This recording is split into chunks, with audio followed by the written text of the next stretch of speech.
Welcome to the final session of the day, the panel on writing politics. Please join me in inviting on stage our panel, Professors Avi Lifschitz, Chinmay Tumbe, Rukmini S, and Suryakanth Waghmore, along with the chair, Professor Jyotirmaya Sharma.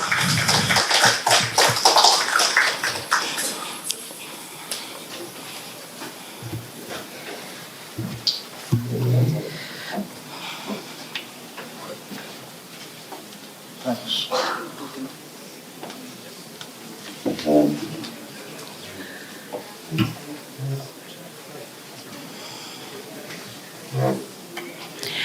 The chair, Professor Jyotirmaya Sharma, as we all know, is the Dean of School of Social Sciences. He teaches political science here at University of Hyderabad and specializes in political thought and questions of Hindu self-images. He has authored various books including Ocean of Mirth, Elusive Nonviolence, and Hindutva, exploring the idea of Hindu nationalism, among others. I request Professor Sharma to kindly take the session forward. Thank you.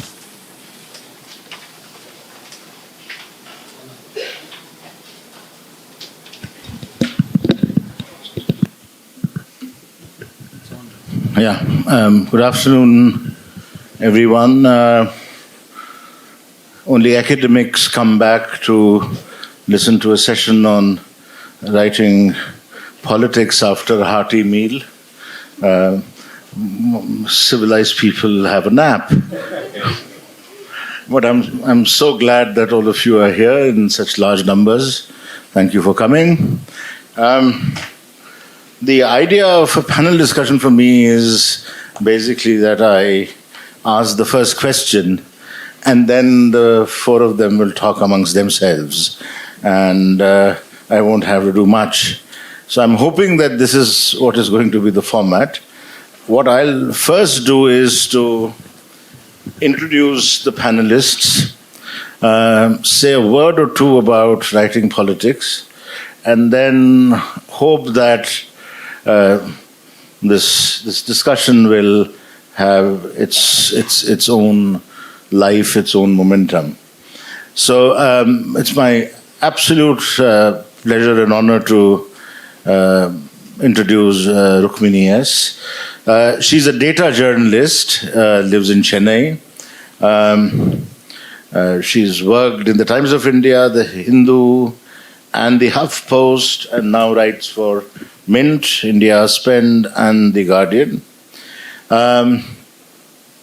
She's won the Global Sigma Award for Data Journalism and a jury special mention for investigative reporting at the ACG Awards in 2022. She's also won the Chameli Devi Jain Award for Outstanding Woman Media Person in 2020.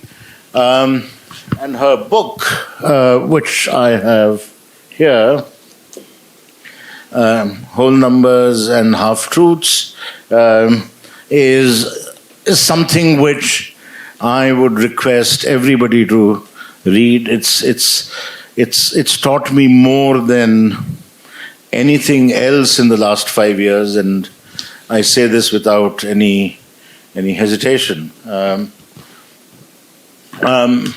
My second panelist here, Professor Suryakanth Waghmore, is no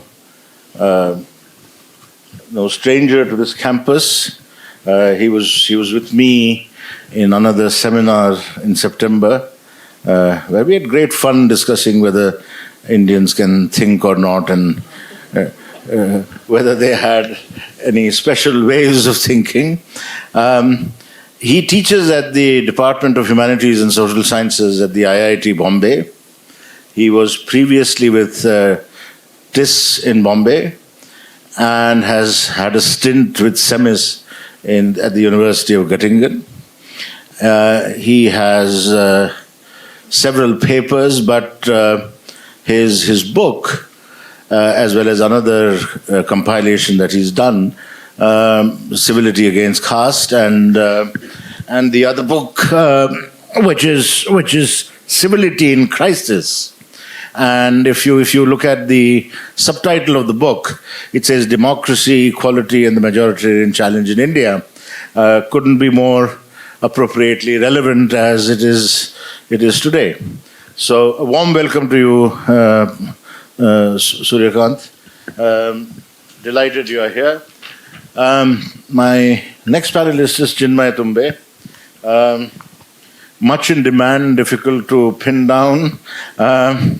The introduction to his book on India Moving, the first sentence says he loves to laugh and learn. Now that's a bit much, rubbing it into academics. That he has that privilege to laugh and learn. We only suffer. But on a serious note, he works on migration, cities, and history. He's at the Indian Institute of Management, Ahmedabad. He studied at the LSE, London School of Economics, at the IIM Bangalore, Ruya College, Mumbai, and the Rishi Valley School. He's worked here in Hyderabad at the TIS, and he was the Monet Fellow in 2013 in Florence.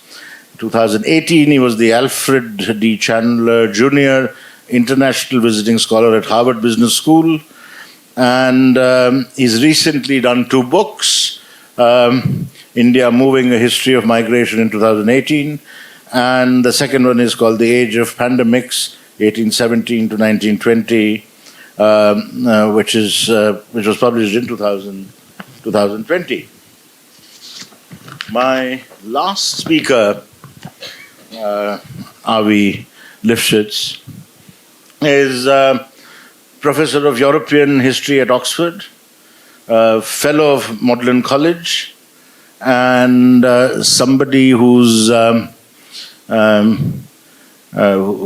sort of made himself famous by talking about elephants making love. I'm sure you'll talk about it at some point. So I once said to a common friend, I said, that piece of his about Job and elephants making love. And he said, don't mention it in front of him. He now has spoken about that paper so much that he doesn't want to be known by that. And I said, I'll corner him here in India. What will he do? But on a serious note again, he's published an amazingly wonderful book which I read a few years back. It's called Language and Enlightenment, the Berlin Debates of the 18th Century. And he's also edited many interesting volumes, including a volume called Engaging with Rousseau, Voltaire, and he's part of the Voltaire Foundation and runs it. And I'm delighted that all these panelists are here this afternoon. Now, who do I begin with? Let me begin with Rukmini. Rukmini, you in your wonderful book, in the first paragraph itself, you say that most so-called narratives about India by Indians, including that immense question of working of Indian democracy, are, to quote you, pure fiction masquerading as facts. Now, we always had a hunch that was so, but tell us more about it. So thank you very much for having me. I'm intensely conscious of being one of the few non-academics here. So I'll start by saying I speak very poorly in abstractions. I will, and I also am unable to speak for longer than 5 minutes at a go, having always worked in newspapers where I had to submit things in 300 words. No, but I'm very happy to be here. I've been at the University of Hyderabad before and been very, really delighted to talk to students. So I also encourage you to take the VC's words in the introduction to heart and to engage and ask questions later. I look forward to questions both after the session and even afterwards from the students here. I'm also, I've always been very pleased by the diversity of students, geographic and otherwise, at the University of Hyderabad. So it's really great to engage with a group of students who come beyond just, the big metros and the places of pure privilege. So I look forward to talking to all of you later. Yes, one of the ideas behind the book was to encourage us to push back against narratives that have over time taken the veneer of truth in India that have been either based on very poor data or not been based on data at all. In many cases, these are narratives that are comforting and that allow us to believe in a vision of a country that we wish it was rather than it actually was. And there is no problem in having dreams, fond dreams of what you would want the country to be, but it's important to separate fact from fiction and to know the difference between the country you want it to be and the country that it is, because that then also helps define what work looks like. If you want it to be this sort of country, then this is the sort of work you need to put into it. And I have been, in the course of looking at data for the book, I was particularly struck by how poorly we have been served by narratives about voting in India in particular. So I'll talk about that aspect of democracy or politics only, which is all of the work, both popular in the media as well as academic work, a lot of it that exists around voting and about the relationship between the Indian voter and political parties in the state, that is, in my view, based on very poor data. So there's two aspects to it. One is the fact that I think that there is a real lack of imagination in how surveying around politics is done in India. Most of it is done just before elections. A lot of it is done with very shady incentives by shady operators who are poorly examined because it serves the media well to be able to produce these tasty nuggets and behave as if it is a cricket match that they're reporting on rather than, something much more substantive. In fact, I would argue we have much better data about cricket in India than we do about, that's become a fine art, but not elections. And maybe journalists in their hurry can be forgiven for some of these sins of how they have misreported or sort of poorly reported on opinion polling around elections.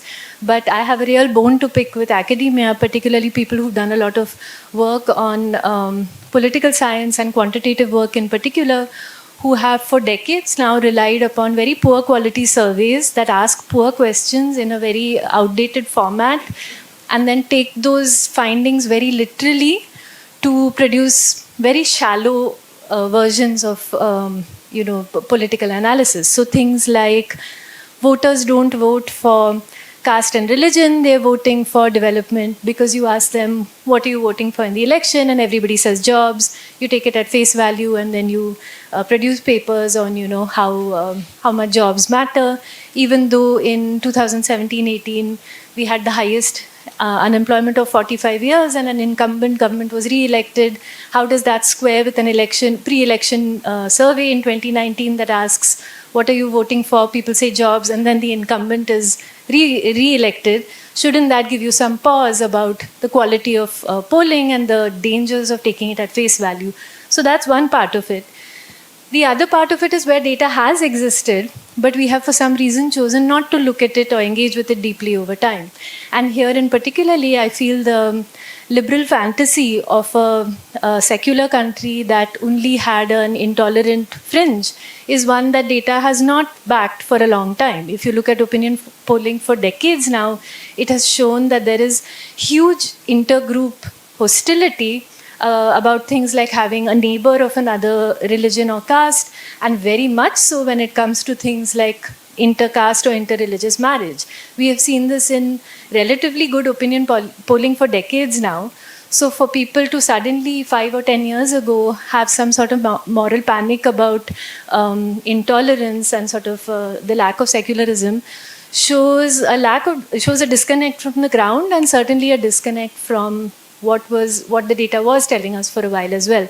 And I think in part this was because we didn't want to believe in a vision of another country. We didn't, even maybe 3 or 4 months ago, there was a Pew opinion poll about views on interreligious groups. And one of the questions in it said, do you feel that people from another religion should be free to practice their own religion? And some 85% said yes. I mean, what sort of question is that? It's okay. If you want to ask it as the first question to sort of warm up your respondent, sure. And so many well-meaning people, and I think well-meaning is really a danger in this category. So many well-meaning, experienced journalists I know shared that as saying, this is the country that, I believe in, and this is the country that that is going to show us that this is what it stands for, this is who we really are. The second or third question in that same survey asked, are you okay with having a neighbor of another religion? And a vast majority said no. This applies to all caste groups and all religions, by the way. Nobody wants to be near each other. There's very little difference on that. And we see this very much in the case of intercaste and interreligious marriage, where you don't need to look to opinion polling, where the share of young people today in their 20s who are in intercaste marriages is no higher than the share of people in their 90s today. It didn't move. People have said for decades that they're opposed to intercaste marriage, and then they walk the talk by not having intercaste marriages. Yet we seem to, have some fond view of a country that simply doesn't exist in the numbers and doesn't exist in the ground. So that's my bone to pick with narratives that we hold close to keep us warm in the winter, even if they have very little to do with the data. I'll stay with you for a bit. You can hear me without the mic, right? Can you hear me?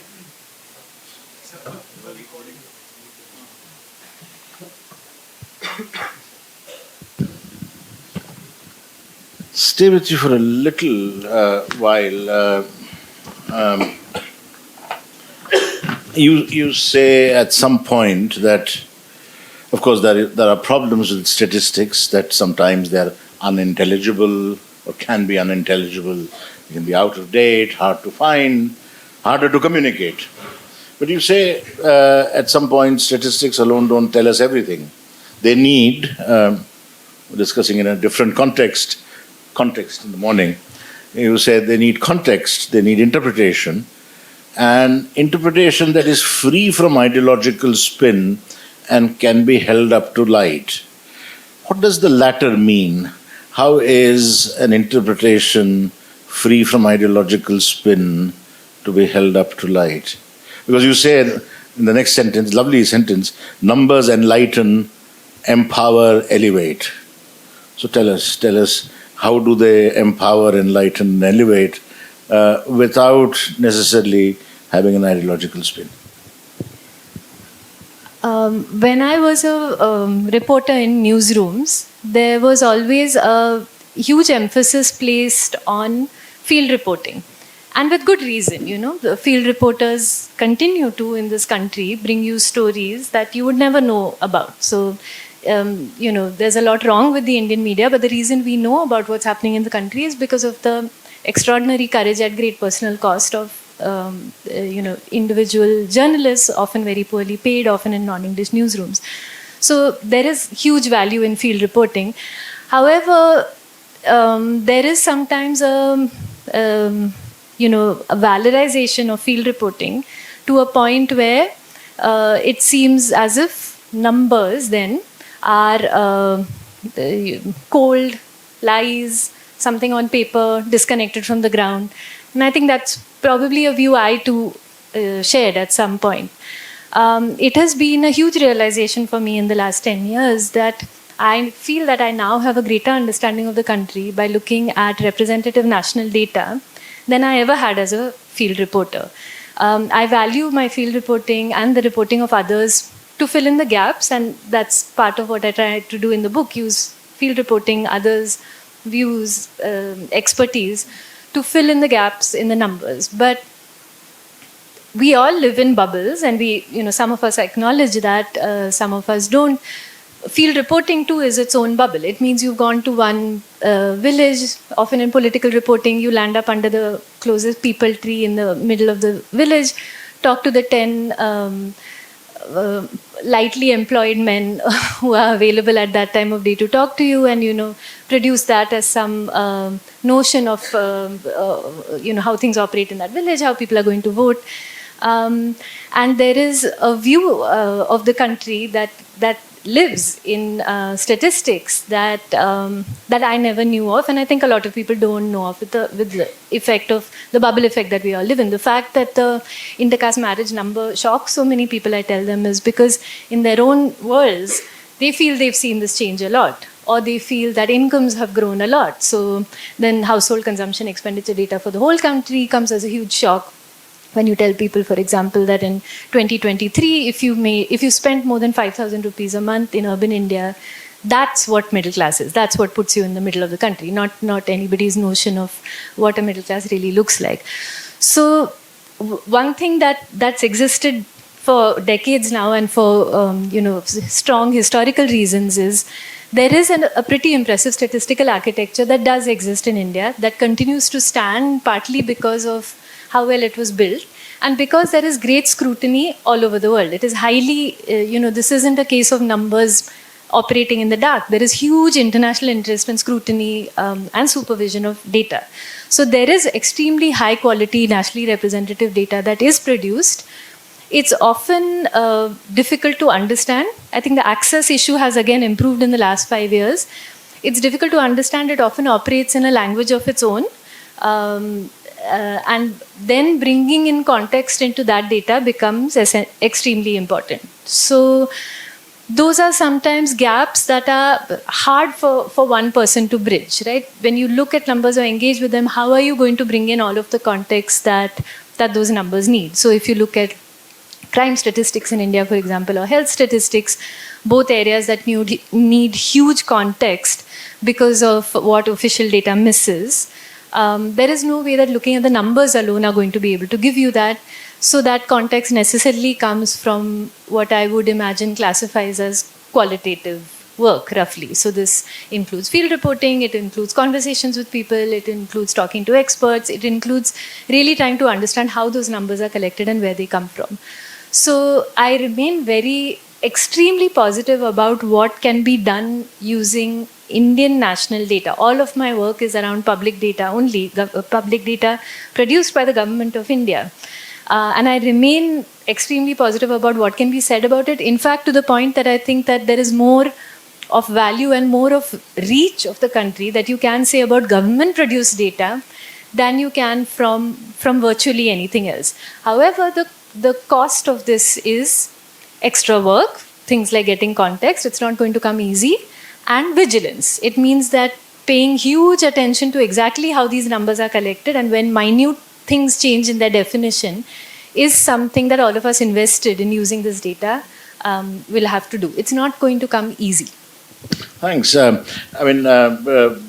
point of departure from your work, especially in How India Really Votes, the chapter on voting, is you say that there is no empirical relationship between turnouts and outcomes. And then you list 4 things where this misfit is there, which is apathy of the rich. We don't know whether they are apathetic.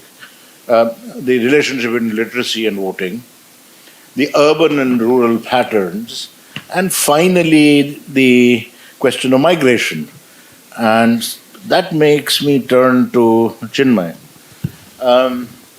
It's something which you talk about in the book with great passion, and towards the end of the book, almost towards the end of the book, you very, very seriously, sort of kind of deadpan, not over sentimentalizing it, not creating a huge fuss around it, say there are 3 major developments that you can foresee in the 21st century.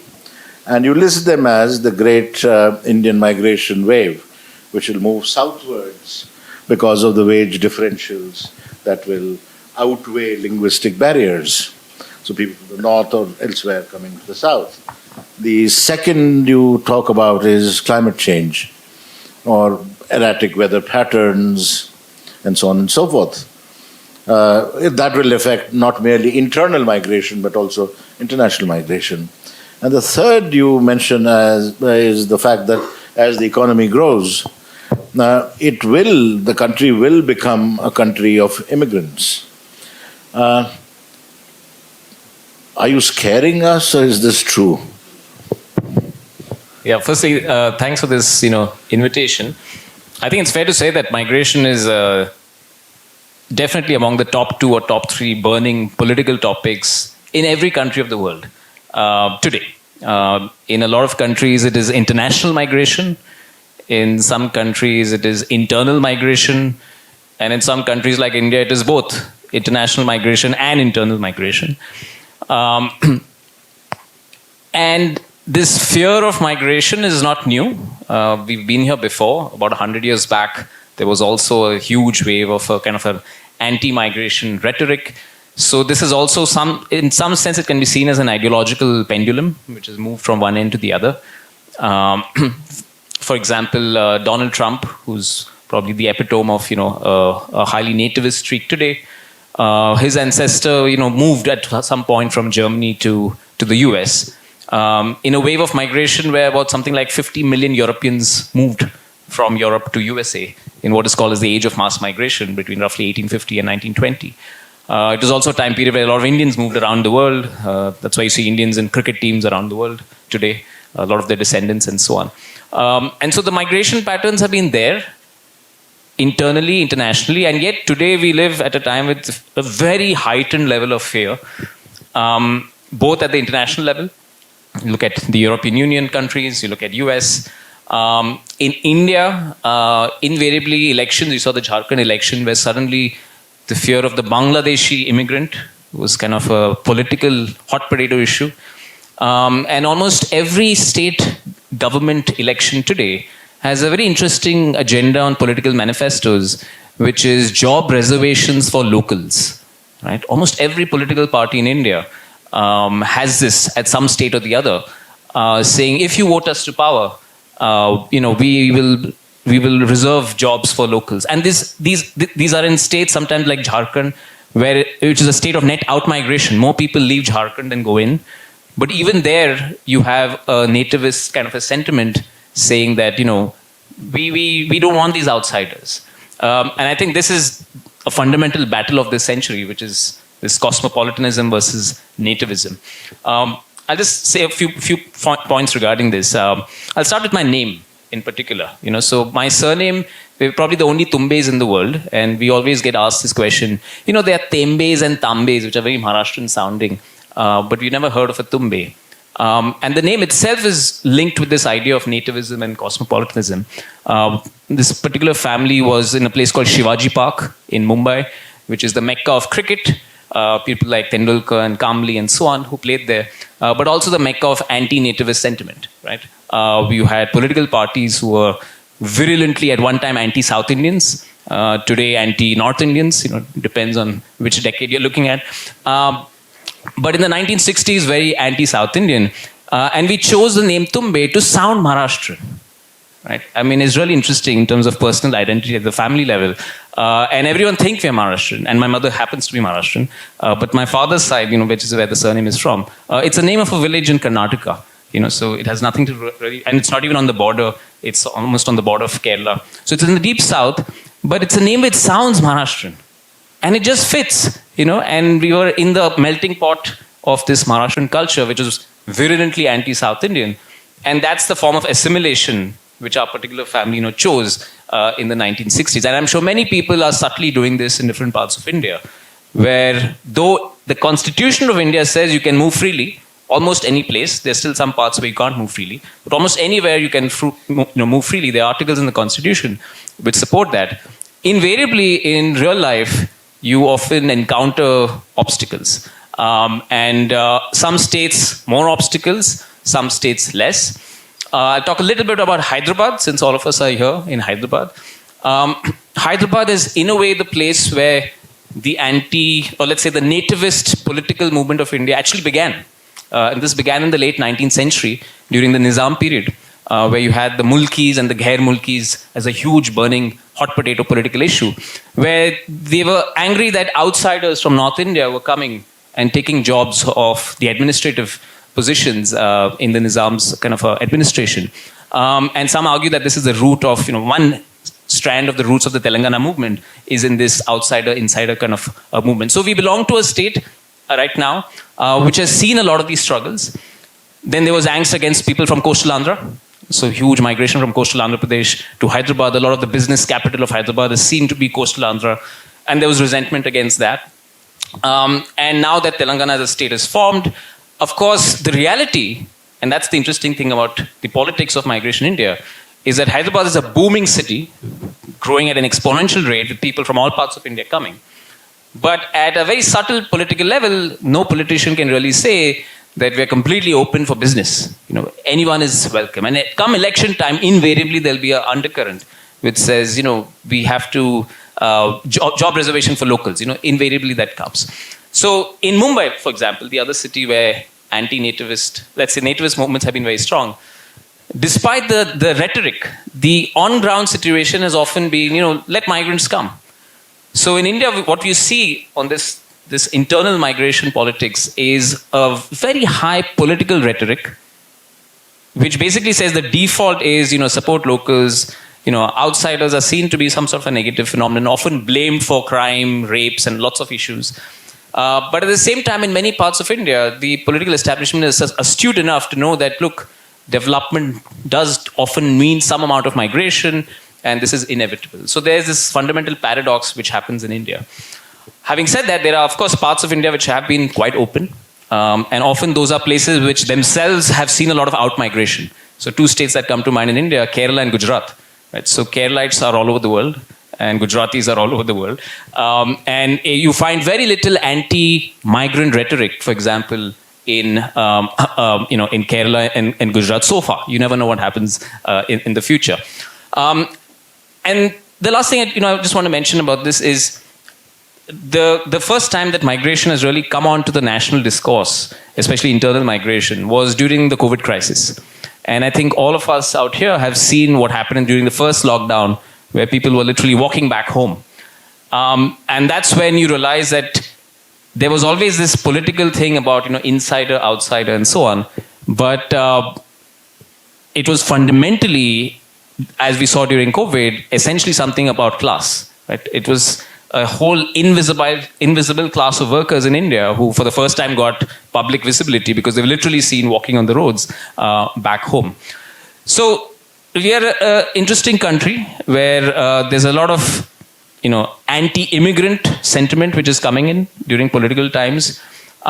When people abroad talk about, for example, you see the debate on the H-1B workers right now in the US, immediately Indians feel very sentimental about it and say, no, this is a pathway to US, so we need that access. And you'll also find Indian Americans, often second generation, saying, no, this is a very important thing. How can you... So Trump supporters will be very quick to defend the H-1B visa regime, saying that this has been our platform to success. And at the same time, be very vocal about this idea of this illegal Bangladeshi immigrant in Indian politics. So you find people having a range of opinions on migration, which I find very interesting. That is, a person who themselves have benefited a lot from migration often turned out to be very nativist, which is very, very surprising. And then you find people who have never really moved, but often quite supportive of migration. They see it, as a fundamental part of existence. And the last point I would just want to mention is, since you mentioned about statistics, within India, the statistical reality is that most people who move are women than men. The census says that almost every adult woman in India is a migrant. There are about over 300 million women migrants in India. And yet the conception of the migrant worker in India is typically of a man. And it's true that, when you're moving for work, that is disproportionately represented by males. But the woman migrant, especially for marriage, which is just across villages, across towns and so on, is a huge part of, the Indian migration scene, which is surprisingly, again, not well understood or not even acknowledged. And the migrant women working in the cities in particular kind of get the lowest kind of priority in any kind of a migration policy. So overall, there's also an undercurrent of, when we talk about history, India has always absorbed migrants. There's also this undercurrent. So you think of Parsis and Baghdadi Jews who got refuge in India. If you see their origin myths, they say India was a great, land who absorbed different kind of cultures. But at the same time, you find a lot of these tensions today, where clearly this othering is very, very strong. And what's remarkable is it's quite across the political spectrum today at the internal migration level. Yeah. Thanks very much. That's fascinating. The book ends by Chinmay suggesting that the ideological battles of the future would be between cosmopolitanism and nativism, And then there's a very interesting formulation there where he says that Gandhi versus Thackeray, Thackeray, not the English essayist, but local Maharashtrian politician. And I should add there that while Bal Thackeray got the city of Mumbai changed to from Bombay to Mumbai, his surname is still from the English Thackeray. He's not changed his own surname. Exactly. So he says, Chinmay says, Gandhi versus Thackeray should yield to Ambedkar. And that's the perfect point at which I want to bring in Suryakanth. Because I am absolutely fascinated by, I think, the tightest, the most crisp formulation that I have read in recent times, where in the introduction to the book, Civility in Crisis, he says, what plagues India is high democracy and low civility. Tell us about this high democracy and low civility, Suryakanth. Right. First of all, thank you, Jyotirmaya, for having me here. And I am feeling a bit better that I'm. These are really useless boundaries, but that I'm a sociologist and not a political scientist, because you really raised several problems we may have with the way we deal with data and what we do. So this idea of high democracy and low civility is actually the book Civility Against Caste, where it comes from. I want to draw from Rukmini and Chinmay to kind of make meaning of what is happening there. So luckily in this work I don't really celebrate Indian democracy, but suggests that we have what is procedural democracy, and it's functioning very well. So if we have elections, we have law, we have police, but what they do may in actual sense not lead to substantive democracy, right? So where equality becomes a major ethic of public life, right? Or you just take up data of violence against women and outcasts and the conviction rates, it tells us that we are in a really bad place. Worse is there is so much reaction against these protective laws, men saying abolish these laws that give protection to women, right? Caste Hindus saying abolish these laws which give protection to outcasts, and so on and so forth. So while this was part of work on caste, as I worked post Civility Against Caste, I started trying to understand intercaste relations, and that is where few of these ideas emerged from field. I write on Hindu politeness, and I write on Hindu cosmopolitanism, because we are thinking of what is the nature of universal solidarity that we as a society will collectively arrive at. Because caste, if you just work on caste, you tend to think caste as vacuum, not as interrelation. But you look at intercaste relations, you realize that the project of changes in caste has been historic. And the changes in caste have substantially led to Hindu unity, something that we undermine. Because so what we see in, if at all, if high democracy and low civility was part of the Congress liberal mode of governance, this high democracy and low civility has led to what we have, the Hindu unity now, right? So from Hindu politeness to talk of this new politeness across caste which thrives in rural areas now, so caste violence should not be the only way to understand solidarity. That's one. Second, Hindu cosmopolitanism. So we did this study on caste associations in Mumbai, several, especially the pure caste associations, and where I make this argument that a certain kind of Hindu cosmopolitanism that is consumptive. So it is based on the ethic of consumption. You can consume a lot. You can make most of urban life, but you have to be rooted in your caste. So what these caste associations do is tell you not to marry outside your caste, right? I mean, we have had interviews where someone who is like a Kattar Brahmin has an idea of what it means to be Brahmin, told us that, who eats meat, right? Or who marries out of caste. People who don't have culture, right? And especially if you eat meat, you have all crazy thoughts and you lose it, right? But what this tells us is that these caste associations helps individual make meaning of this urban life, right? So you get rooted in some form of native cosmopolitanism. There is this kind of paradox again.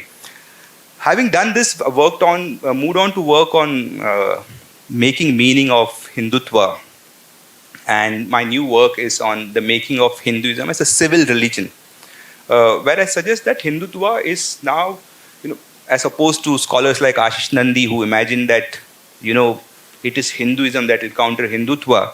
What I suggest that, Hindutva is actually produced a new sublated Hinduism, right? Where, our past was about flying in the sky, right? I mean, the best of air defense we had, right? The sciences we had. We had also equality, right? We had the best of everything, civilization as it never existed. We lost it in the middle, right? And it is some of these Western and these Mughals just spoiled our greatness, right? And now we can reclaim it by uniting Hindus, right? And persistently creating, so that one of the papers I write with another scholars, writes on the making of Muslims as the new Mallechas, new outcasts, right? In cities, especially based on Mumbai. So the sublated Hinduism where rituals that were more localized now become national, right? And so if you go to any temple, don't be surprised if it's written outside, do not eat what meat? The Muslims cut it their way, they don't like it. We were never paying attention to this, but now outside temple there is, don't use halal meat. And it can go on into several things, right? From burqa to so on and so forth. But what this leads to is the making of Hinduism as a civil religion, which it was not.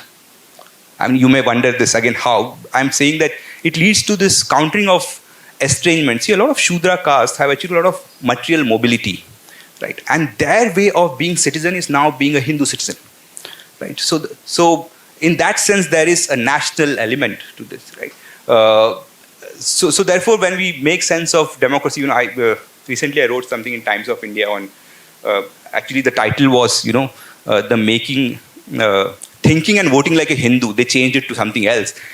But the argument that I made was, if Congress was the past of Hindu liberalism, invariably BJP is the future of Hindu democracy, right? And this is something that the nature of Congress has led to where we are, right? So broadly, if we want to make meaning of politeness, cosmopolitanism, and Hinduism as a civil religion, all this is kind of broadly in the conference you made us think on, right? Is there an Indian way of thinking? So it is kind of the processes of working out Hindu modernity in that sense, yeah. So that's what broadly I was referring to. So you said you wanted to... No, the mic. You wanted to recover civility, and I think it's a very important point which you just touch upon, and then not that you wanted to recover it as a philosophical concept and an analytical tool for a deeper understanding of Indian democracy. Now, I wasn't sure whether you were being sarcastic or you were being earnest. So tell me now. Yes, so see, this is the... even now in terms of the research I do, I got little bit hopeless after working with, privileged caste associations, Hindu politeness, and civil religion. but the idea of recovering civility actually lies... the argument is that civility becomes a burden of marginal groups. It's not that, it's very easy to say, for instance, Dalits could fight for civility, but it's more of a burden. You're pushed in that corner. So for instance, I was doing this research I'm from Karnataka, North Karnataka. I was doing some interviews where, Brahmin houses were burned after Gandhi's assassination. So it's very interesting, these people who saw the violence, they speak language of civility. See, when you face violence, you know civility. When you face inequality, you know civility. So it's civility, therefore, if you want to recover it, it cannot be in terms of communities or groups, but it's about recovering the universal ethics and values that emerge from the margins. Right? So sadly, because the majoritarian current is about the great civilization right now. So that's what. Yeah. Do you both want to comment since he touched upon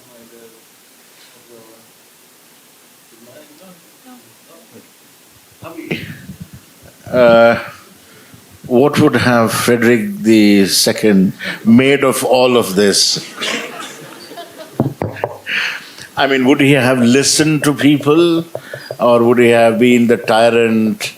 I mean, he was an educated man. He read philosophers. They took him seriously, which is not the case with any of our current tyrants. Their hit list is longer than their reading list. So, how would somebody like him, on the margins of being an enlightened despot of a certain kind, a paternalistic figure, but also aware, sensitive, capricious, you say unique, innovative, and dangerous, right? In the introduction to your book. How would he have reacted to it? The million-dollar question, what-if question. First of all, thanks for the invitation. It's wonderful to be here in India for the first time, and especially in Hyderabad. I feel like the odd one out here because I don't work on current affairs and certainly not on contemporary India. But maybe from the perspective that you suggest of the interface between politics and, let's say, intellectual activity, that leads me to some reflections because, Frederick the Great, for those of you who do not know him well, and most of us, and even I did not know him well before starting to work on him, is one of the poster boys of the enlightened absolutism movement. And of course, this is paradox and oxymoron, right? I mean, what is enlightened in absolutism or in despotism and so on? And I think it might relate to what you said about Hindutva as the future of democracy, right? He and Catherine the Great in Russia and Joseph II in Austria presented themselves as enlightened, as furthering the public good and so on, elevating the status of most people economically and socially and so on, basically doing things that are good for you, but not necessarily by consulting you. So it may have been actually the opposite of that, but famously Joseph II said after there were some objections to some of his policy, I do not need your advice about doing what is best for you. So, the democracy is not really their strongest, the strongest attribute. However, what is really interesting and why they were considered enlightened is that they all stood in touch with major intellectuals and the philosophe movement. I think the right translation is really public intellectual rather than a philosopher. They were not academic philosopher. They didn't write systematic philosophy. They were public intellectuals like Voltaire, waging campaigns against persecution and of minorities and so on.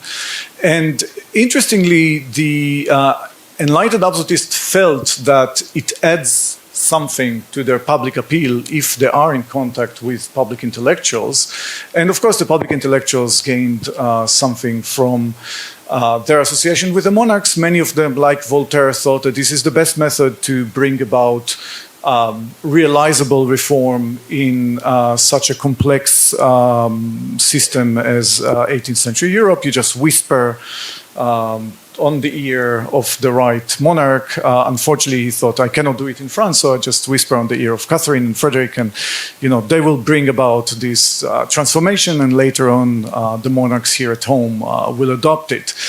One of my points in the edition that I published of his philosophical writings and in the book that I've just finished and will probably be published next year, is that Frederick was very unique in allowing a very large measure of public debate. And he was very proud of it. He kept saying, here you can, sleep with whoever you want, may they be Catholic or Protestant, you might apply to caste and religion and so on. And you can say whatever you want against me as long as you pay my taxes and, do not engage in any sort of disturbance of the civil peace, which in the 18th century was quite advanced. However, I think why many historians were reluctant to work on his philosophy or take him seriously as a philosopher is because they said, well, this is just, self-fashioning in the public sphere. This is basically window dressing because as long as the institutional structure of Prussia does not allow you to contest the king, there are no checks and balances, this is all just fake news, fake self-presentation, whatever. And what interested me is that very intelligent people in the 18th century did buy it. Immanuel Kant bought it. He was not someone who would easily buy fake news. And I think what they thought is that, okay, we can work with that. I mean, in the longer term, we will, once the monarch and the ruling classes, the government ministers are engaging in our conversation clubs, writing in our journals, we will talk to them and, we might not agree, but slowly but surely something will happen here. And interestingly, Frederick, who was very unusual in publishing, because as an absolutist monarch, why should you actually engage in such activity? Because you might be an absolute ruler, you can command people to do whatever you want. If you publish, everyone can review you in Paris, in Amsterdam, in London, in your own countries, and say, well, he's a great king, but he's quite stupid as a philosopher. What can we do about it? And he could not do anything about it. Initially, he was very taken aback by that, wanted to confiscate books and burn them, and slowly he just got used to it. And as an older, mature philosopher and king, he actually incorporated it into his own political philosophy, saying actually in some of his works, famously, I'm the first servant of the state, rather than Louis XIV saying 50 years earlier, I am the state. We are all servants of the state. I just happen to be born as the first one, but, we are all in it together, sort of. This annoying political blurb that too many politicians these days are saying. And he said, and I can be held, or I should be held to account, or a good monarch should be the first monarch of the first servant of the state, and should be held to account at any moment about his policies. And of course, when you first read it, you say, what is this rubbish? Who can hold Frederick to account in 18th century Prussia or Catherine in 18th century Russia? But I think that, or I suggest that what he meant is exactly this activity, his activity as public intellectual. He said, you might not be able to contest me because there is no parliament, and so on. But you can write against me. You can refute my philosophical writings. We can engage in mudslinging in the public sphere, and that's all fine. And that's where you can hold me to account. And this is something that the intellectuals and the middle classes of his day actually bought.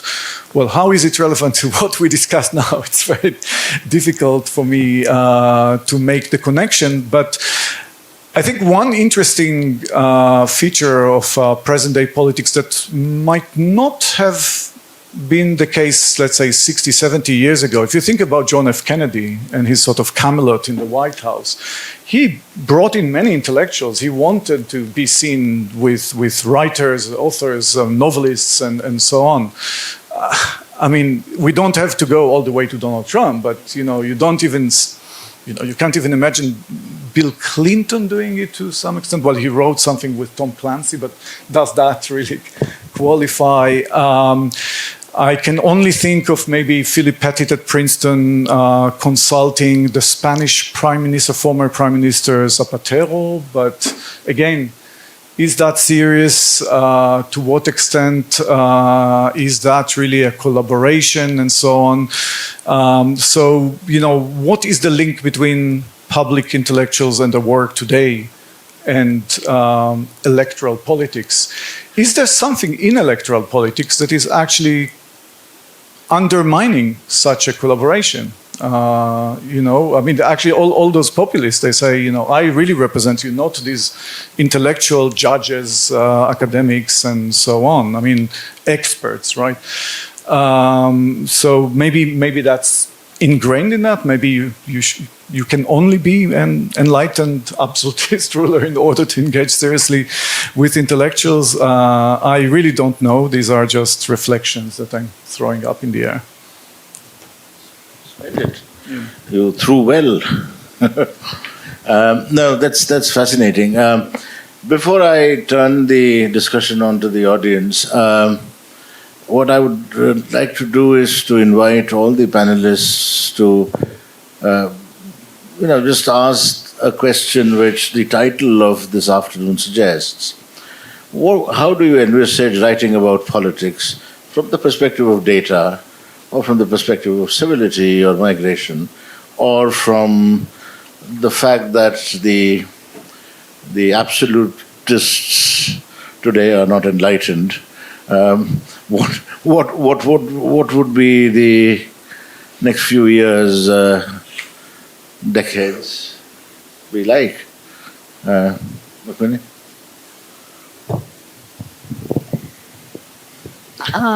You call your book a toolkit for democracy, and that's for others to do the work. I love fathers. Yeah, I know. Go on. So one of the things that, and as I said, my thoughts and responses are always very prosaic and will be in this case as well. I think one of the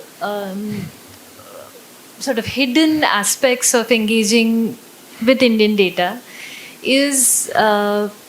are the political processes that have gone into the data collection, as well as then the modes of analysis, the context, the discussion, all of that. And I think increasingly we've come to the conclusion that too much of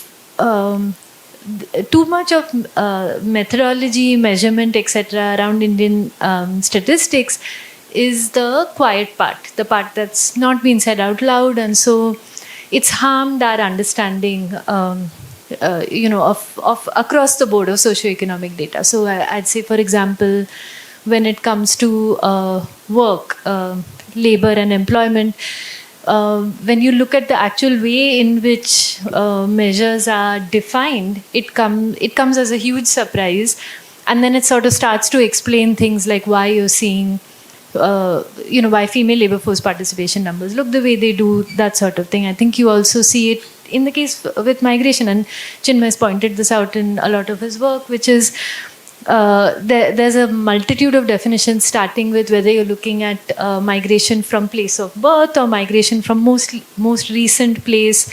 It means that the very limited definition that we currently work with in the absence of a census is of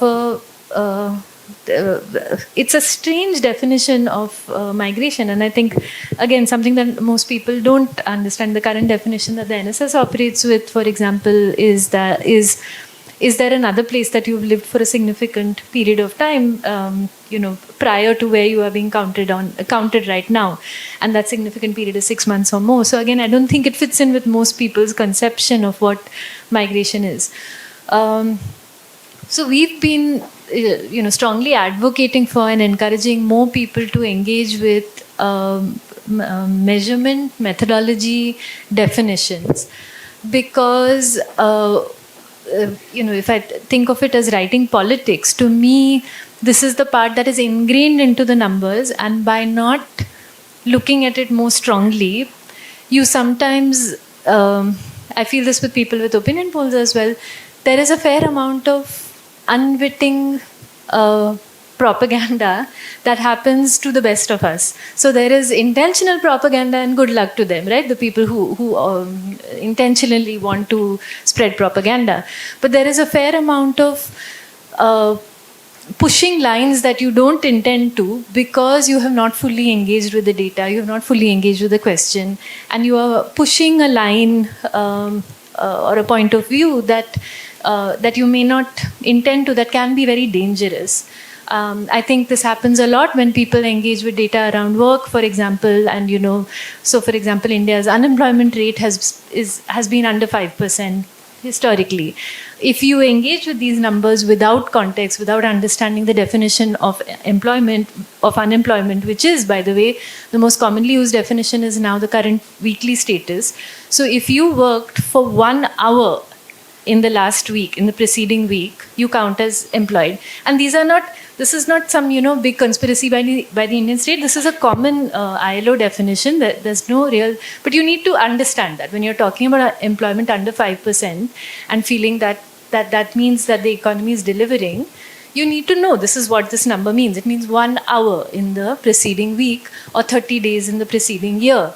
Now, we are all people who probably engage with notions around work or employment, but if you don't deeply engage with what that number means, this is what I mean by becoming unwitting propagandists, which, the unwitting is the problem over here. So to me, a lot of the future of writing politics doesn't involve writing politics as such at all. It involves engaging deeply with where numbers are collected, how they are collected, and what they really mean, so that all of the invisible politics that has gone into the creation of these numbers is something that we at least fully understand in our communication of it. I'm going to use a quick minute to be like, ads that come before the last ball is bowled of the over. Since last year, I, along with a few other people, have built a public platform that is called Data for India. I feel free to, put in this shout out because it is a free platform. And the idea is this, that we want to make socioeconomic data about India more easy to understand and widely usable, particularly for students in the academic community. We have a large section there on measurement and methodology, which in all my years in Indian newsrooms, I was repeatedly told is the most boring part that you should, put out. But we are very keen to make people much more aware about things like this. So we have the definition of, this definition of unemployment, for example, you will find there. So that's my sense of how I would like to see the future of engaging with writing politics in the context of numbers happen in this way, by people just understanding the politics of numbers better. Can I just quickly ask a question? It's something which has been bothering me since I read your book. Why did you place the chapter on cops and courts as the first chapter? Trying to think if there was I'm sure there is something to it. I'm trying to think if there's a more enlightened reason chapter beyond after that is the one on the elections. But the first chapter is on courts and cops. Data about policemen and courts. And I kept looking at it and saying, why is this the first chapter? I mean, I read the book, all right, and I have a fair sense of it. But what? Huh? So it's police statistics, which includes violence against women. Yeah. Still, Urvashi, still. So again, the very prosaic reason is that because it is a book for a general audience, the feeling was that diving straight into numbers around things like consumption expenditure, the economy will be daunting for readers. So starting with something like crime, in which there's less of numbers and more of context and more reporting, would be a more less daunting way to engage with numbers. I wish there was a, okay. I'll invent something for the next time. You must invent something, Chinmay. Politics of writing chapters. I think a lot of people doing PhDs also thinking of chapters. Tell us, what would be writing politics be like? So at the international migration level, we are still in a world of tremendous income imbalances. There is the migration from the global south to the global north. Within India, it's from the Indian north to the Indian south. Right? So there is two different strands of migrations happening. Globally, you're going to find seriously pretty and xenophobic countries like Japan being forced to open up because they think that computers and robots can save them, but it won't. They will need people, and it's a rapidly falling population. And you're finding this in a remarkable large number of countries where you have a political rhetoric. I think the uniform thing within India and outside is a political rhetoric against migration, but a demographic reality of accepting migration. So you have a new leader in Italy who was voted on the plank of reducing migration, anti-migration, and the actual migration numbers on the ground have trebled, in the last year or two. So that's the reality. That's the demographic reality versus political rhetoric around the world. And that's true also within India. The South demographic reality is aging faster. And you're finding huge numbers of people migrating from the Indian North to the Indian South. Again, for the same reasons, income imbalances and so on. And then the right-wing politics essentially is about, if you see it from most development concerns, I personally see this as generally a good thing.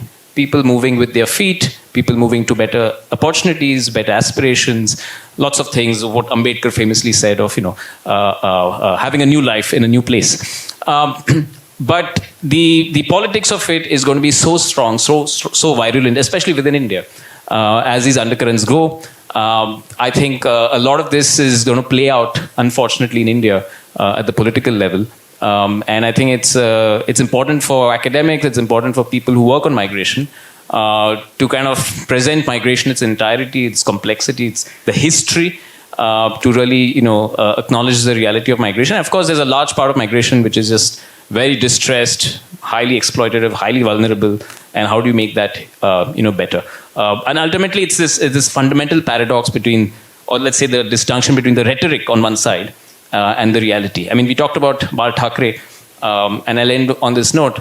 They made a movie on Bal Thackeray, and the person who played him was, Nawazuddin Siddiqui, who's a Muslim migrant worker from North India, which is the irony of ironies. A guy who spent his entire life shouting, and then you have a person like this playing.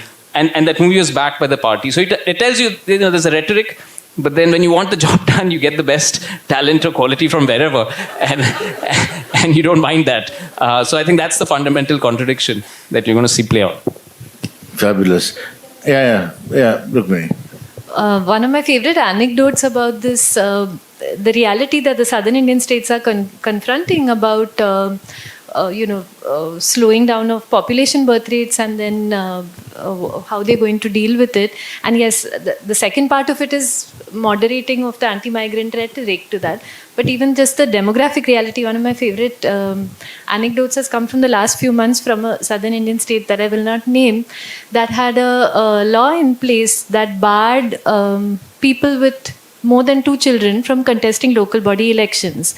Now, the Chief Minister woke up to the reality of falling birth rates and announced a stop to that law.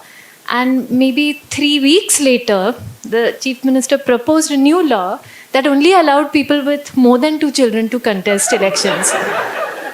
I mean, talk about whiplash from one notion of the country to the other. But so if the question is, are southern Indian states beginning to confront the new reality? It seems like overnight they're beginning to confront the new reality.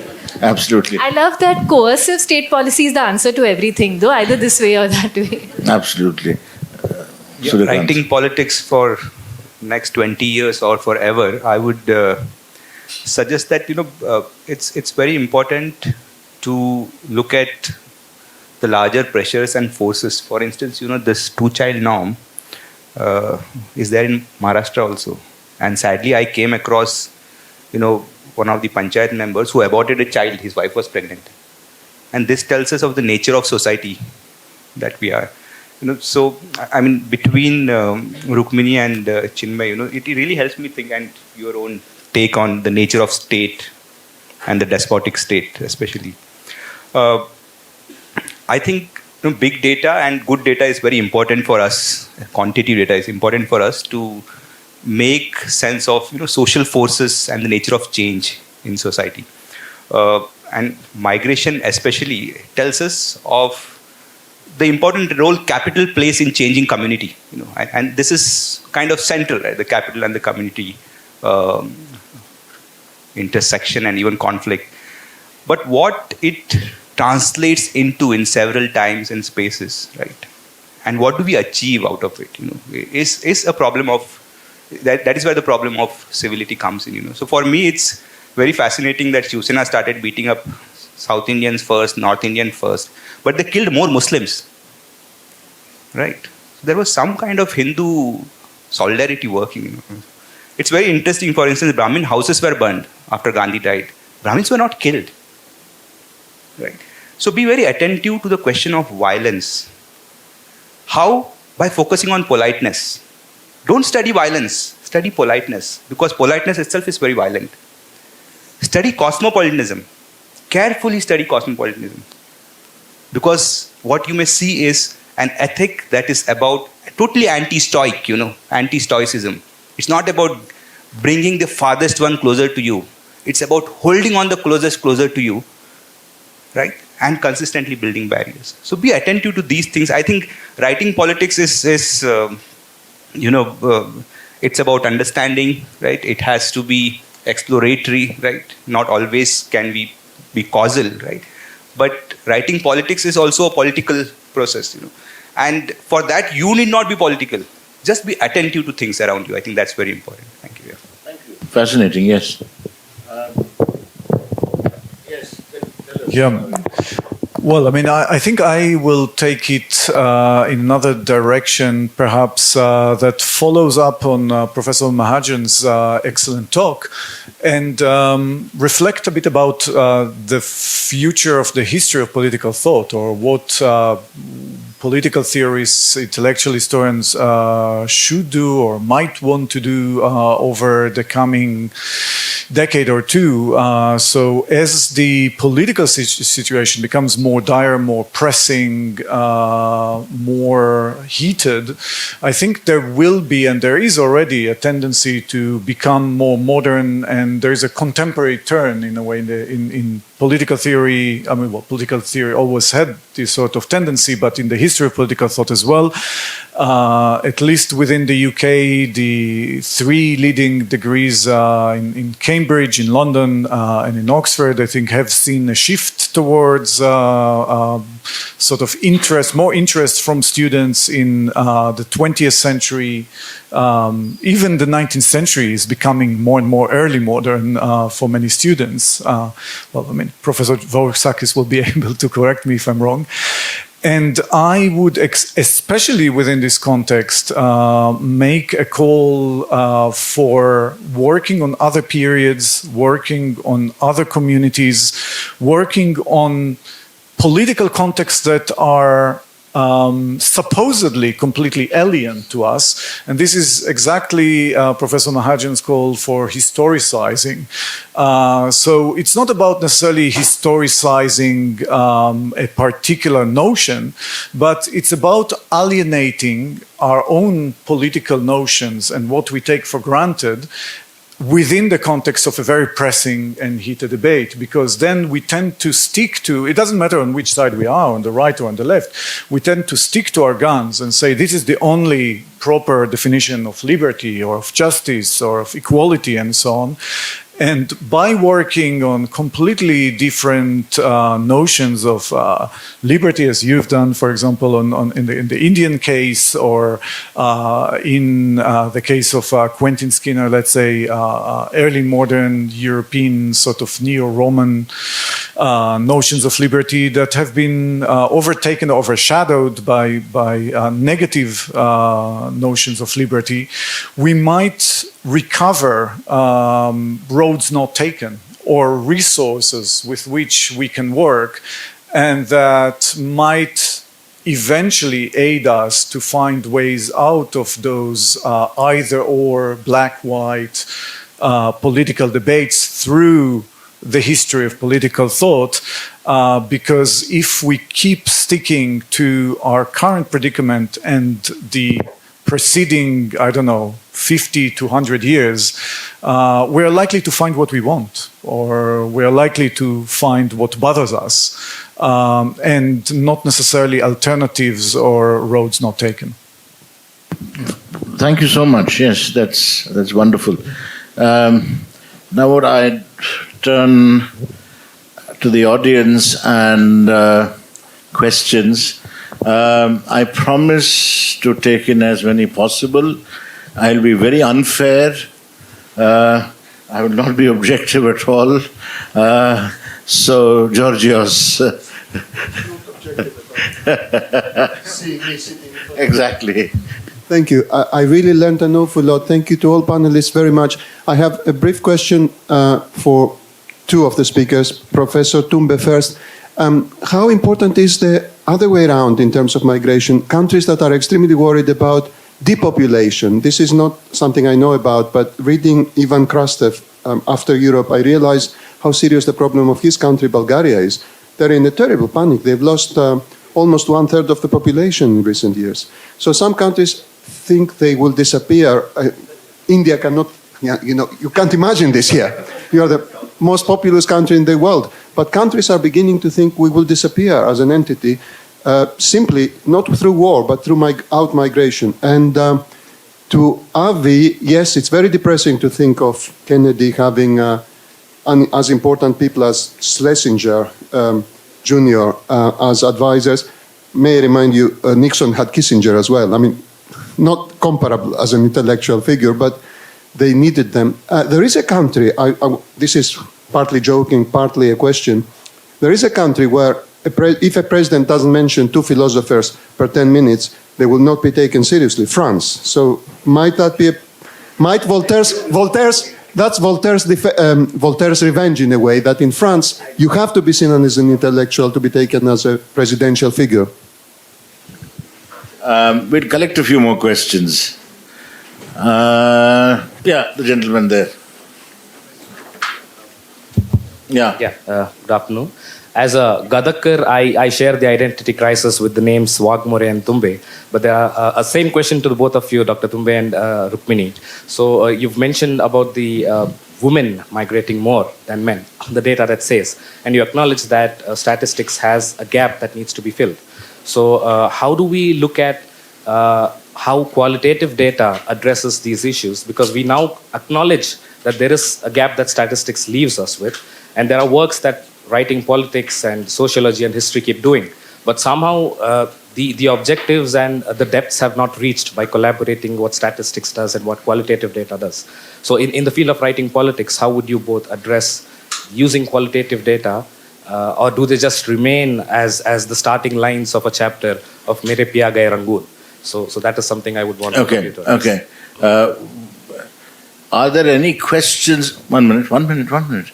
Specific to Professor Tumbe, because he has to leave at 4:30 sharp to catch his flight. So are there any questions to Chinmay? I'm encouraging people to ask questions. No? There. Where?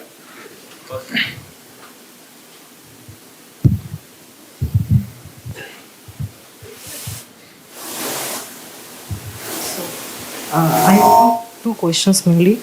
The first one is... Speak loudly, yeah. keep the microphone closer to your mouth. Okay, so I'm from a city called Barakpur. So Barakpur is a heterogeneous city. It was an industrial city, and so people from Bihar and UP have come and settled here for a long time. But during COVID time, the jugges and the bastis they were living, it was bulldozed. Police came, it was bulldozed. And the main claim, the residents, they were claiming ki, I have stayed here for 2-3 generations. I have no village back home. This is my home. So, is the state trying to create this enemy? Because in Bengal, this is a new concept of native, who is a Bengali. And they are trying to create an enemy because the Biharis and the UPs in the corporate are not the enemy. The hawkers on the street, the Bihari and the UPs and the hawkers on the street are the main enemy. And I have another question. The second question mainly being... A very quick, sharp question. Okay. Huh? So, Kolkata is surviving on the Sundarban migrants. It's a basic fact that Kolkata is surviving on the Sundarban migrants. But the new trend is coming where people from, again post-COVID, where people from North 24 Parganas and South 24 Parganas are traveling in places in Hyderabad, in Tamil Nadu, where they are trying to work. Also, the rural infrastructure have fully cut down, and their families are also traveling with them, with children and everyone. So my main issue is, how do you address that? Because they are missing out welfare at West Bengal, they are missing out welfare here also. So how do you address that? How do you deal with that? Okay, thanks very much. And one more question for the gentleman behind. Sorry. Hello, Professor Tumbe. We will come to you. Yeah. So this is about your prediction about not prediction, but rather the tangential thing that, the migration from north to south is increasing. So you'd also, on a recent podcast, talked about the fact that, out of like the 600 odd districts in India, around 150 are remittance economies. So how do you see this affecting the already uneven economic geography of India, this kind of migration? Do you see it playing out? And if so, how do you also in some kind of way see this affecting the population, but also maybe possibly in the future seat allocations? But yeah. We take one question and then... Yes. Yeah. Hello, sir. My question is for Chinmay, sir. Sir, like you talked about migration. So my question is, how do religion and caste come into this politics against migration? Because, sir, in Jharkhand, the people who were from Bihar, mostly upper caste, they came to Jharkhand and they also took many lands of the tribals, and they were called Dikus by the people there. So there was a caste angle to this. And now we are seeing, as you mentioned, that in recent elections in Jharkhand, there was there was a debate about the Bangladeshis. So especially there was a religion also there. In Assam also the same thing happened.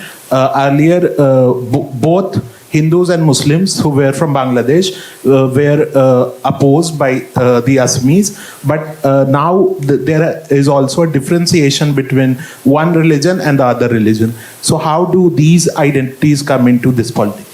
Chinmay, answer them all, yes. And then... And leave, yeah. No, and migrate. Yeah. Just fly. Excellent questions, and it also tells you about how political migration is a topic in India, especially internal migration. I think there are some folks from outside India and keep thinking of migration as an international migration topic. In India, it's clearly a hugely political topic even for internal migration. So I'll go backwards. So your question of caste, religion. So there's of course the migration politics, and then there's of course the general politics of caste and religion, and often there's a considerable overlap. But there's no doubt that at election times the migration identity gets heightened, right? So that intersects with all these other identities, and of course the favorite agenda right now in many things is the Bangladeshi immigrant. So just a brief word on that. So the Bangladeshis have, if you look at the actual kind of literature on Bangladeshi migration, they're going to the Gulf, they're going to Europe. So India is no longer a major target of destination for the Bangladeshi migrants, right? And until recently, Bangladesh economy was also doing fairly well. There was a good chance that Indians might have to go to Bangladesh, in 10, 20 years. So those dynamics are changing. But yes, as I said, the political rhetoric is always so high. And so migration, the migrant, not just in India, you see it in US, Europe, is the easiest, target, right? And so hence you see this typically before elections. But it's also interesting that often immediately after elections, all these issues go away, right? So this is really a pre-election gimmick that unfortunately we have to kind of bear with. And unfortunately, no political party is really out there contesting these narratives strongly. They're either quiet or they don't make a big deal about it if they don't believe it. But nobody's really out there saying, what nonsense are you talking? I mean, what's the data on this, right? The number on Bangladeshi immigrants is, 2 crore, and it's been the same number since 1997. Because some border security officer invented this number. And for 25 years, we've been just having this one fictitious number, on Bangladeshi immigrants.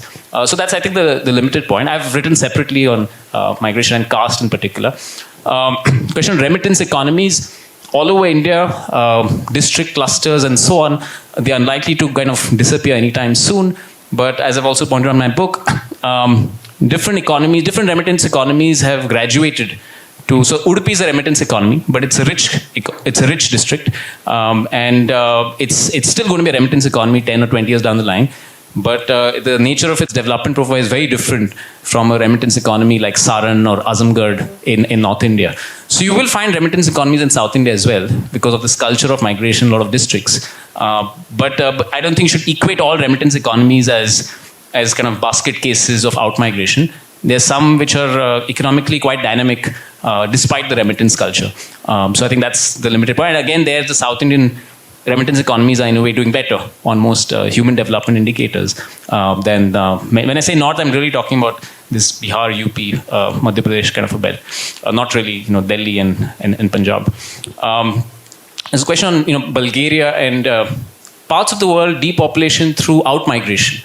You mentioned Calcutta. Calcutta is also losing population in wards. So it's not just, India as a whole, it's tough to come down from 1.4 billion. But there are parts of India which are also finding, some amount of depopulation. But at the country level, out of about 200 countries, I would imagine very few countries which have a serious scare of falling population from out-migration. Historically, the most famous being Ireland. Ireland's population has been kind of stagnant now, for a really long time. Historic migration and so on. But one of the solutions inevitably is then migration and in-migration. And as I said, the demographic reality is so strong and Indians are waiting to go around the world. You'll find, Indians, I don't know how many of you are surprised when, the Ukraine war broke out because there were so many Indian students studying there and they had to be brought back. So there are lots of places in the world where Indians are raring to go and dentistry, they're studying dentistry out there. So I won't be surprised if you find Indians heading to Bulgaria or the Bulgarian government opening up to Indians in the future. So these are the harsh demographic realities. And I just want to emphasize that it's not just at the rich country, poor country level, but it's also happening within India, as we just talked about. So there are also these internal dynamics. And then there were two questions out here, sorry. One on so the Bengali migration. So the first thing is Bengal is overall West Bengal as a state is now a state of net out migration, and that's a huge development in the last 20 years. A lot of people, you're right, certain districts more like Midnapur and so on. But even Calcutta as a city is a city of net out migration. So more people are leaving Calcutta than going there. So overall it's linked with the larger kind of political economy of what's happening there. But you mentioned a particular city and the Bihari kind of the discrimination against Bihari and so on. It's unfortunately true around the country. Right? Biharis get the worst treatment around the country. And the only answer to that is, again, that over time, hopefully people see the value of it. And what you're talking about seems to be an example of state political violence, so to speak, which is very unfortunate. And of course, most places of India, Mumbai is a classic point where demolitions used to happen a lot. Today, actually find very less of that because of a lot of activism, a lot of on-the-ground support, and so on. It also boils down to the point, since we're talking about my politics, migrants in cities are typically not really seen as important vote banks necessarily, because often they vote back home. And a large part of India's, missing voters is the migrant worker in Indian cities. And arguably, we need to move to a system where, more people can vote in cities, because if you vote, then immediately you're unlikely to get your house, raised in those places. So the solution for that is having more up-to-date electoral rolls and so on. When I used to live in Hyderabad, I voted in the Hyderabad municipal elections. Now I'm in Gujarat, I vote out there. And it's amazing how today, if you move around India, you can get a new ID within a few days, if not a few hours. In Hyderabad, within a few hours, I got a new kind of election card. But most Indians don't know this. So we don't really update. I don't know how many of you will vote in the upcoming elections out here. But all of us should vote wherever we go. But that's a big missing point. And that's the reason why migrants are treated badly in many places. And maybe one last point someone out here had raised on qualitative. So she's the expert on this. So, she will, I'll hand it on. and she's here, so she'll answer that. My brief thing is I do a bit of both in terms of a method, and as they say, it's easy to lie with statistics, easier to lie without them. So obviously you need to have some basic idea of what the numbers might be. But what you're talking about, women's migration, is very interesting, because that is a point which is not very easily amenable to quantitative research, precisely because it gets hidden in, you ask people why they migrate and they'll say marriage, but they're also working. So a huge number of married women are not counted as migrant workers and so on. And that's why those are the sections where qualitative research become very important. But it's all, I think, in my view, it's always a mix of both these methods. Thank you. Yeah, I think that let the sleeping dog lie. Thank you so much, Chinmay. Many thanks to Professor Chinmay Tumbe for being here. He has to, for us, sadly leave, but I'm sure he'll be back.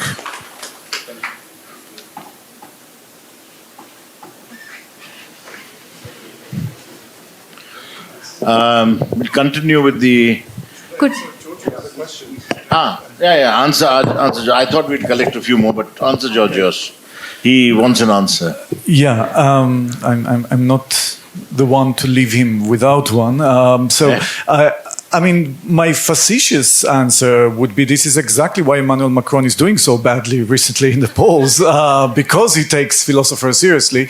But, I mean, again, it's been, I mean, more seriously, first of all, we have to distinguish between a traditional kind of continental European seriousness about it and Anglophone sort of derision, or let's say it was not populist back then, but traditionally there is a more, it's not contempt, but just let's say indifference to academic expertise and so on, not for nothing, the only British Prime Minister with a PhD since the Second World War, Gordon Brown, tried to hide it as much as he could, whereas Frau Dr. Angela Merkel, just projected it whenever she could, and in the media she's always Dr. Merkel said.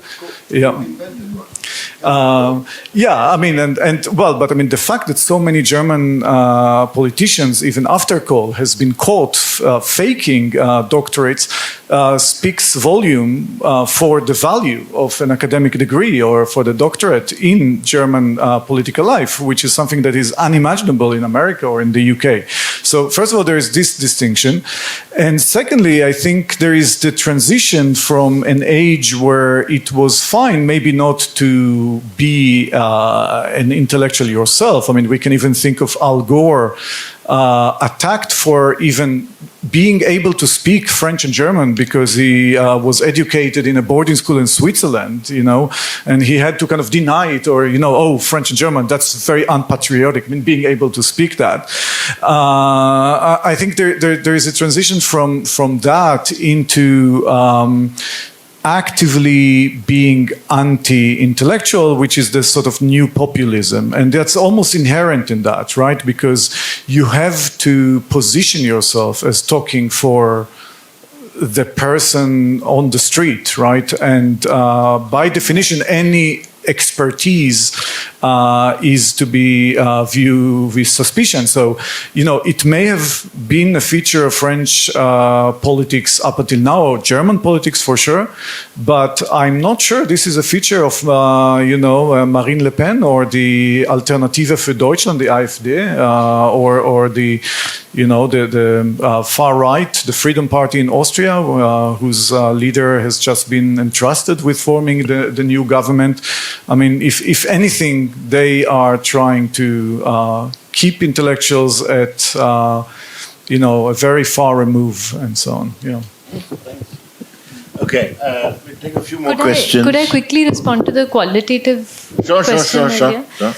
Just one example, really, that there is an acknowledgement of the role of qualitative work, and there's a good instance of it, producing the change that was needed.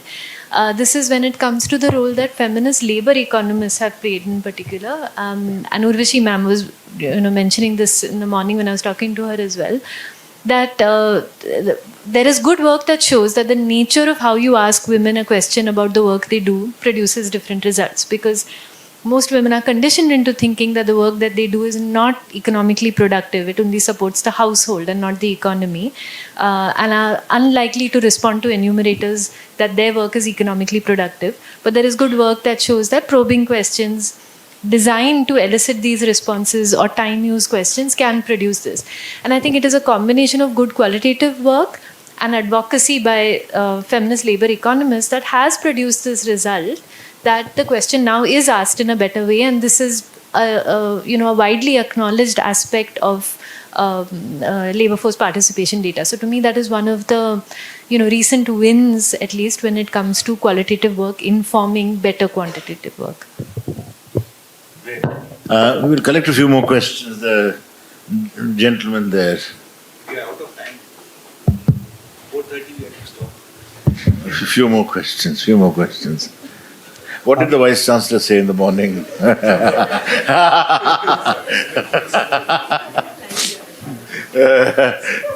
asked the question. I have quick 2 questions to Rukmini S.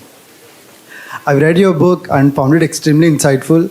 In the first chapter, you talked about this girl who eloped and kind of married, her boyfriend, and subsequently, because she is a minor, her parents used certain laws, which ideally should be in her interest, but goes against her interest, which is an unintended consequence. And eventually, in the statistics, she falls in that abduction category. So, do you think is it possible to have any law which will not be resulting in these kind of unintended consequences, or this trade-off is inevitable? And the second question is very quick. In your conversation with Amit Verma, he asked you this question. There is more polarization in terms of abstract, but when it comes to concrete, it's not really the case. Even I felt so. Even within our university, we have a lot of students who falls in the opposite sides of the spectrum. They hate each other in their mind, but then I don't see that much when it comes to the real terms. But you denied that. You said you're not really optimistic. I want to know why that is the case. It's not a complaint. That's wonderful. It's not hypocritical. Yeah. Any other questions? Yeah. Sorry. My question is for Professor Waghmore.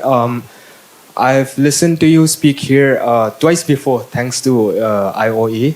And yes, so I've had the same interest over your presentation of Hindu modernity and Hindu modernism and its parallels to James Scott's high modernity and the strive towards a sort of perfection, aesthetic perfection, but its inherent paradoxes and failures. So in this stream or course, where do you situate the subaltern and where do you situate the state? I know it's a very big question, but just a brief. Any related questions? Yes. Yeah. Hi. Please Thanks. go ahead. It's an interesting panel. My first question is to writing politics is always about narrative, and there are certain fundamental narratives about how do we think, it's about self-image also. My question is to Rukmini ma'am.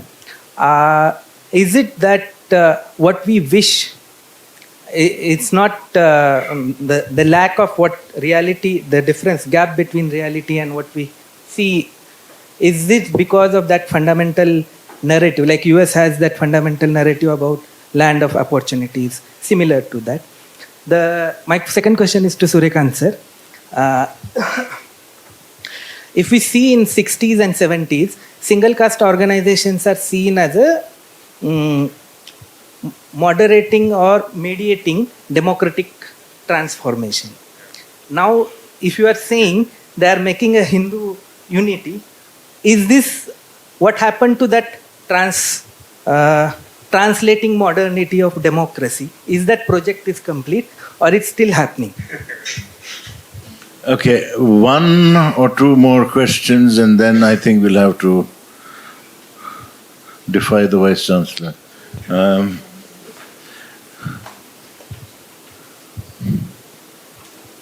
Yeah?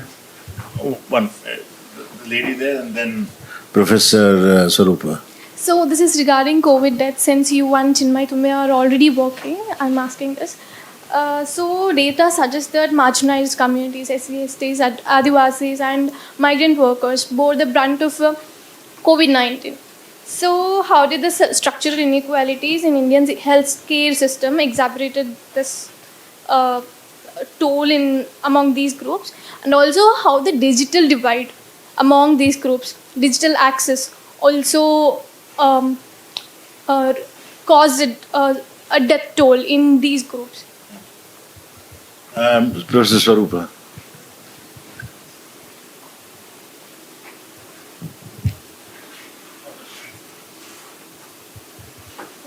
Hello. This is the question for Suryakanth Waghmore.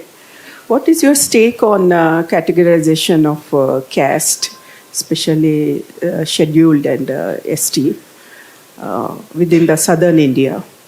And also the modernity within that modernization and modernity applied to this subsect and also the SC and ST categorizations. Okay, so we'll start with Rukmini. So the first question about these laws that are intended to protect minor girls who are these are called laws against statutory rape, and they exist across the world.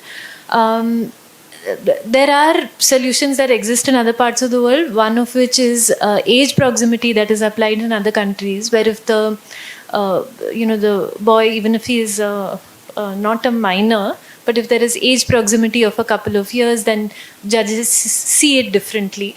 The fundamental issue is, of course, around the quality of policing, FIRs, all of that.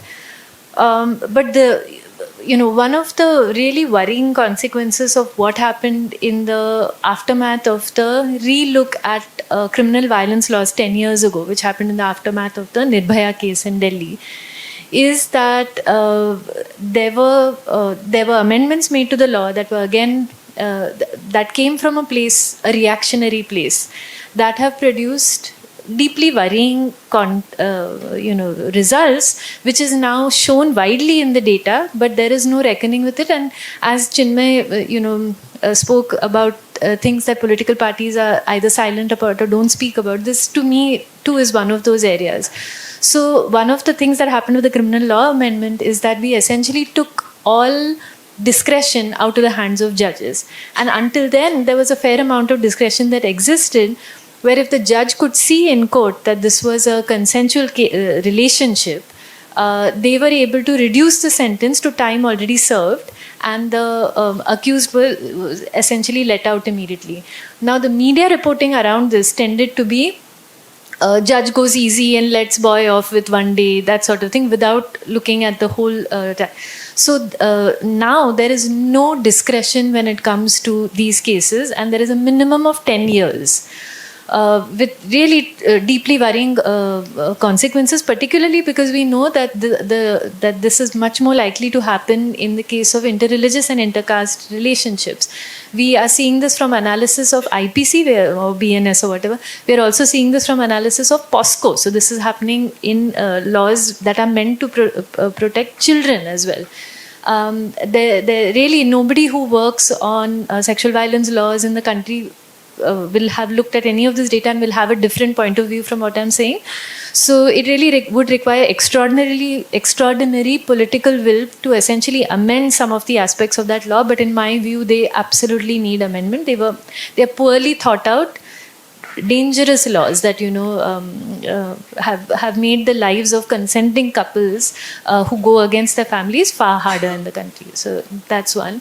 About ideological polarization, I think all of us do sometimes experience this in our lives. I have also found sometimes that people who may hold views that in terms of isms are very different from mine, I find I can actually talk to them. But I find this potentially dangerous normalization, where you say that even if this person is anti-Muslim or Islamophobic, when we sit across a table and talk to each other, we can agree that we like the same movies, or that sort of thing. So I feel that if there are hard lines that one draws on what is acceptable and unacceptable, and if we call that ideological polarization and hold fast on that, I don't think it necessarily should be something that that's demonized. Amit and I disagree on that. He feels, you can sit across the table with anyone with whatever their views are.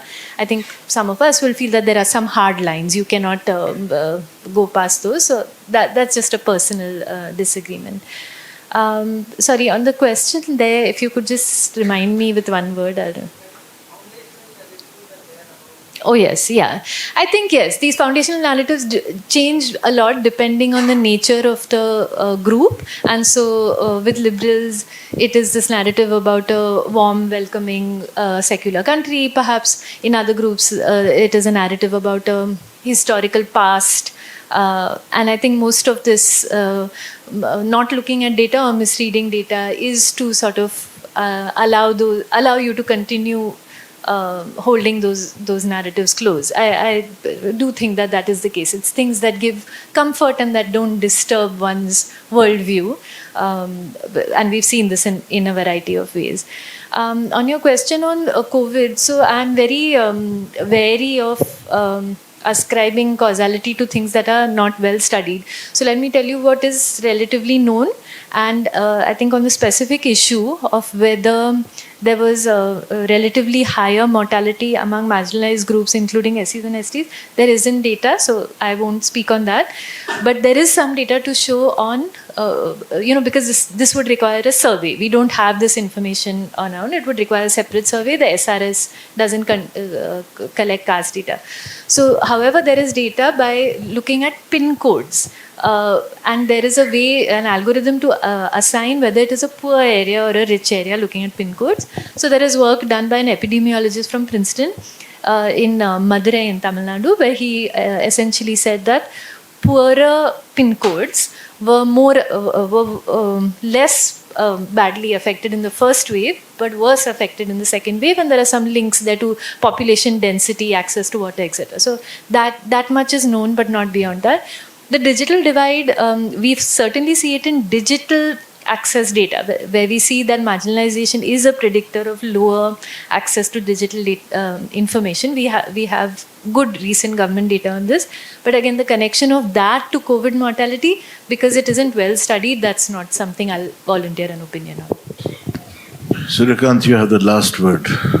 Yeah, I really want to keep it short. I just want to, this question of this, I'm coming here for the third time. See, I come here for biryani. I mean, I have to rush. I have to go to Ruban, pack biryani and, catch my flight. So that is a major incentive. Now, let me just quickly answer this question of Pramod. Pramod, caste has changed also. See, you always ask a question and answer it. So I don't know what to do with it. So, so caste associations were about internal reform, rights. Now it's about, for instance, this Brahmin association that we studied, they were like, okay, if you want to marry out of caste, these are the castes that are okay.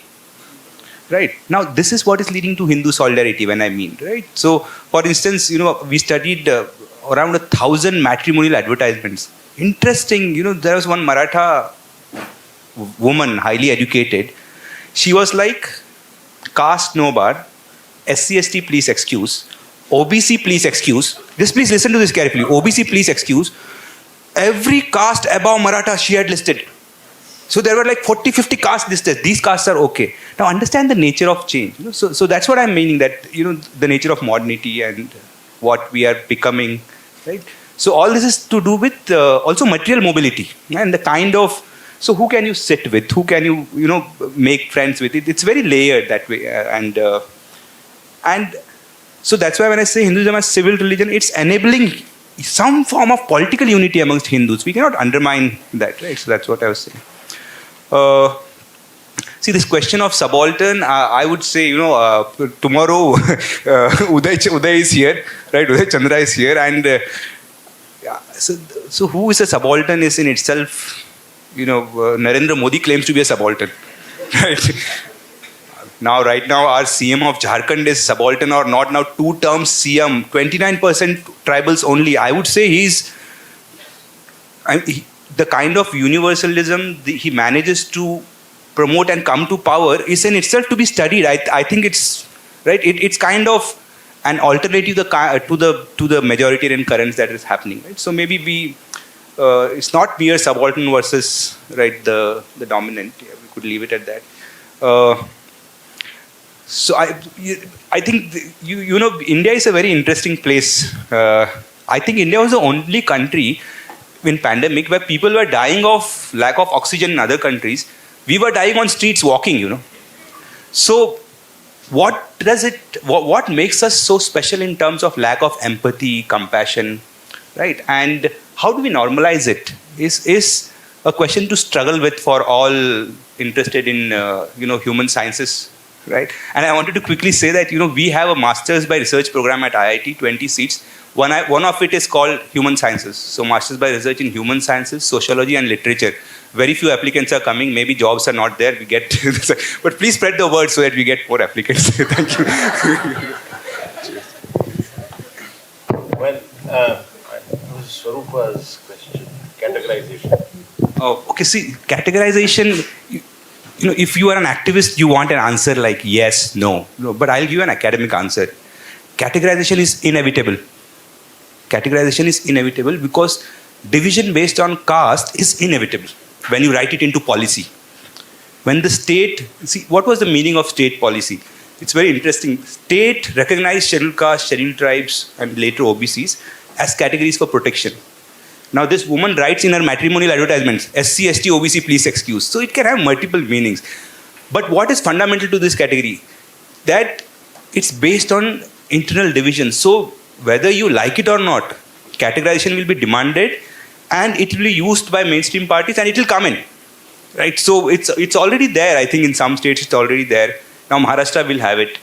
I think Andhra will also, it's there and it should come in. I mean, it's like I said, whether you like it or not, it will come. The demand will be there and it will happen. It will be written in state policy because that's the nature of relationship of caste and state. When you write caste in state, it's bound to be like that. I mean, EWS. What is EWS? Reservations for pure castes, right? On class lines. Actually, class line is a faulty line. It's class, but they all, 10 lakhs? What is the income limit? 8 lakhs. This is not economically weaker section. If this is economically weaker section, then it's a joke, right? But what is it? It's reservations for pure castes, right? So that's the nature of Indian state. I think in my Civility Against Caste, I write that, the marginal groups managed to write their rights in the constitution. The pure caste wrote cow in the constitution. So that makes it a very localized form of democracy, right? No constitution in any other world protects cow. Only our constitution protects, right? Directive principles of state policy. And it was written very systematically, saying that indigenous species of cow will be protected because Ambedkar didn't want to write cow is holy, that's why we will protect, right? So he gave a scientific reason to it, right? So we need to understand, we need to understand this, right? So, and understand our democracy of a certain form, the way it functions. I think I'll stop here, sir. Thank you. Well, this has been a fascinating afternoon, and I hope you all enjoyed being here. The least we can do is to give a very, very resounding ovation to all our panelists and thank them for being here. And I hope Professor Waghmore will keep coming despite or in spite of the biryani. And I'll tell you why he'll come, because he owes me a paper. That's what is also hanging. Yes. Thanks very much for being here. Thank you all. Yes. What? Tea and coffee is ready outside, so join us for a cup of tea.